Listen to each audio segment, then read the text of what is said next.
Okay. Stop using the word abortion. It doesn't mean anything. Okay. Why aren't there more Jews involved in ending abortion? Well, the fact of the matter is we have to understand the background of the Jewish community. The community, and until the emancipation in Europe, were basically second or third rate citizens all the way into towards the end of the 19th century.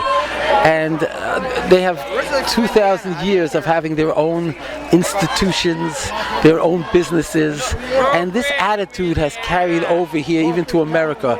In all the large cities that have Orthodox Jewish populations, not only do we have our own school systems, we have our own ambulance systems, our own social service agencies, and then we have tens of organizations, charity organizations of all sorts and all types that we support both in America and in Israel.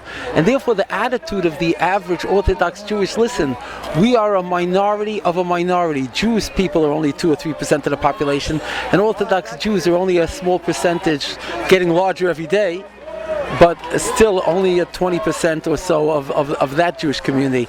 So their attitude is, we don't just talk the pro-life talk, we walk the walk. I have 9 kids, my brothers have 11 and 14 respectively. My parents are both alive. My mother is 77, and God bless her, my father's going to be 83. They have around 40 to 50 grandchildren. That's it, and that's not the largest family. There are other families that are much larger. We have a man who has something like, I can't even believe it. I think it's in the area of 1,000 descendants, and he's still alive. He's around 100 years old. I mean, it's phenomenal. So, you know, they feel that they're into doing the pro-life walk and talk, and they say we can't affect the outside world. It's crazy. Like, these are like the Pennsylvania Dutch, if you will, the Dutch Amish of the Jews. So what I've been trying to do is I'm saying that that's not enough, and that we have a moral, ethical obligation to speak out and to correct the mess of our liberal Jewish co-religionists, who are unfortunately, because they've forsaken the religiosity of the Jewish people, so they have a substitute religion called liberalism. And we have to set the record straight. So we owe it to America to say thank you for being so hospitable and to clean up the mess that the libs are making in every area of public life. So I'm cautiously optimistic that as time passes, slowly, for instance, in the last elections, more and more Jews are voting on the life and family issues. Even in places like New York, where they're wedded to the Democrats, Palladino won for governor because he was pro-life and pro-family. So it's happening slowly. Not overnight, but it's happening. Now, what about with, people, I've discussed this with many Jewish people, and they talk about things like the quickening, and that's, perhaps when the moment of life begins, or, they say that the Torah doesn't support... Well, here's the thing. That's only a part of the information, and they themselves, many of them don't know if they're liberal. The fact of the matter is that when Noah came off the ark in Genesis 9:6, God gave a new code of conduct, and he said, "He who sheds the blood of man, by a man his blood shall be shed." And it's a very convoluted type of statement. Well, what do you mean? It won't be shed by an electric chair, it's going to be shed by another man? What? So the rabbis say in the Talmud, recorded almost 1,600 years ago and passed down from father to son over 2,000 years ago, it's a man by a man and a man within a man. The preface, Adam means man, the preface be, or ba-Adam, can mean by a man or within a man. So the self-same instruction that tells you that abortion is a feticide, that murder is a capital offense, also includes feticide as a capital offense.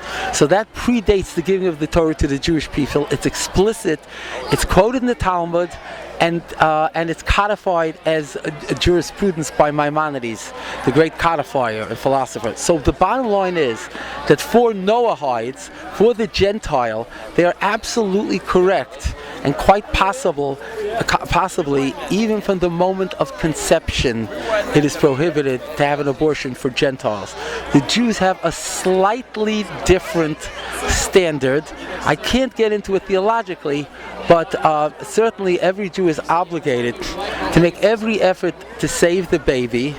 And the fact is that the Talmud, that goes back, as I said, 1600 years, writes that even when a baby is threatening the life of the mother in utero, you're only allowed to excise the offending limb.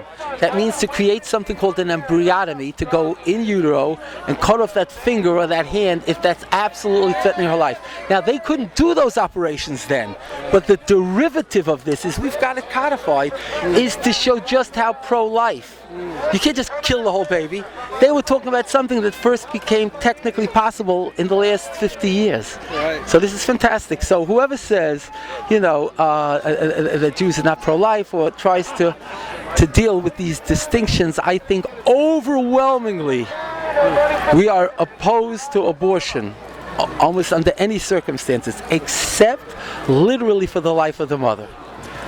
And until the baby emerges partially from the birth canal, at which time the mother's life no longer takes precedence. And what about the Jewish leaders? I mean, isn't this something that they... Well, again, if you're talking about the liberals, they have their religion, unfortunately, is really secular humanism, because they pigged out on Americana, and they have lost the connection with what has made them a nation of priests and holy people.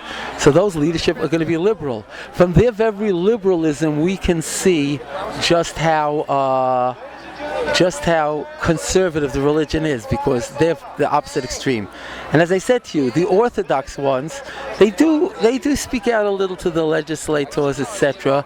But again, it's their priority is protecting their own community. They're just so busy with all kinds of stuff here and in Israel, and that they're not used to this level of political activism that I'm espousing. We've got to get to them. It's a battle. It's happening slower than I've expected. You had a great itinerary. I know that. All right. Thank you very